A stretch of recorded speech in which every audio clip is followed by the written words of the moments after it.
the Health Day 2021, and just what to say to people.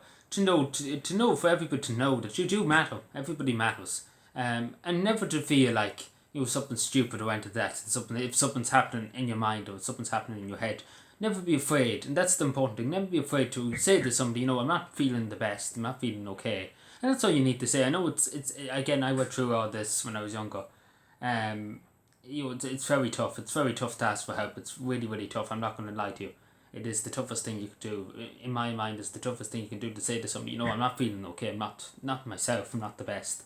But as soon as you say that, everything works itself out. Two heads are better than one head, and that's as simple as that. One mind. Again, a problem shared is a problem half. That's one teacher used to say to me. So that's totally correct. If you say to somebody, I'm not feeling okay. Talking is the best medicine. It is the best medicine. And obviously, mental health. People looking for referrals to pay the house and things, ringing to pay the house and things. It's gone up. And I just say to people, please, reach out. And it's good that the people have reached out to pay the house, and so sad, and to other organisations to say, I'm not feeling okay. I want to talk. And that's very good. It's very positive. But unfortunately, there has been a lot of suicides, and it's very upsetting. Particularly a lot of young deaths. Particularly in Cavan here, there's been a lot of young deaths. But I would say to people, not to be afraid, really not to be afraid to speak and to talk to your even talk to your family, talk to your friends. But the one thing, and I can't say it enough, I say it all the time and I never shut up about it. But this crucially important that you talk to somebody, that you talk to anybody, but just talk to somebody. Again, building it up inside you, I can tell you for a fact, it doesn't do any good. It only explodes in your face, and that's somebody that lived through it. That I said nothing for so long, and again I'm going to my personal story about it, but again it's a perfect example. If you let things build up inside you, it's going to explode. It's like a boiler enter. You have to release steam now and again to stop it from blowing up. And that's what happens. It does blow up. A problem does blow up. If you leave it too long, it will build up in your head, and it go to a point where you can't return really. And again, it's better to say something as soon as humanly possible, as soon as you get the chance, even though it is hard. I do admit that, but again, everything works out in the end. When you have a problem shared is a problem half, and it's a perfect example. But as you know, World Mental Health Day too, I just want to acknowledge the work of Paid House and So Sad and volunteers who help out with people's mental health. I just want to thank them because they've been a great help, particularly So Sad and Cavan has been a great help. With some tragedies happening in the last few months in Cavan. With the young people. I just want to acknowledge and thank them for their service to County Cavan, and for taking care of our young people. I really appreciate it, and I'm sure everybody in this county appreciates So Sad's work in Cavan, and even Pay the House too. People willing to pay the house.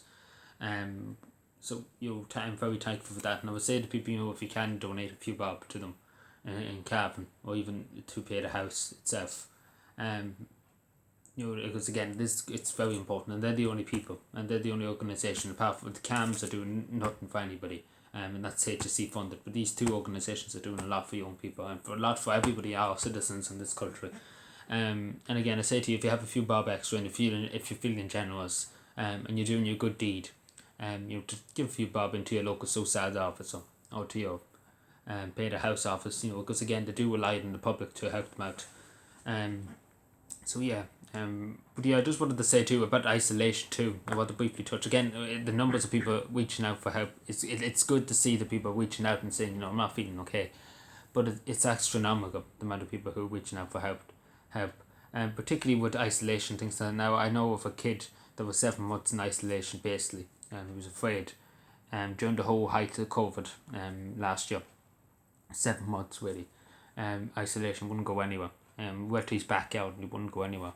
And obviously he's thankfully he's walking around and he's talking to people now and things like that. But when he got out of isolation, he was very inside himself. And again, it's again to people who are feeling this now, very inside himself because he was on his own for so long. Even though he was, every once in a while he was talking to his friends and things like that, and his mother and father. He was very inside himself. And again, this is the thing. This is something I see many times throughout the last few months. People that are not talkative, I suppose. The people who have been inside themselves and haven't talked. Human interaction, I suppose, they're lacking that. and they haven't talked much, and again they find it hard to talk and find the words and to talk to somebody, and it takes time for them to reintegrate into society, I suppose. And again, it's just to acknowledge that, and again, that is something that is very common now. I've been speaking to a few people who do work with people who suffer from mental health difficulties and things like that. I've been talking to a few people, and that's something that's very common at the moment.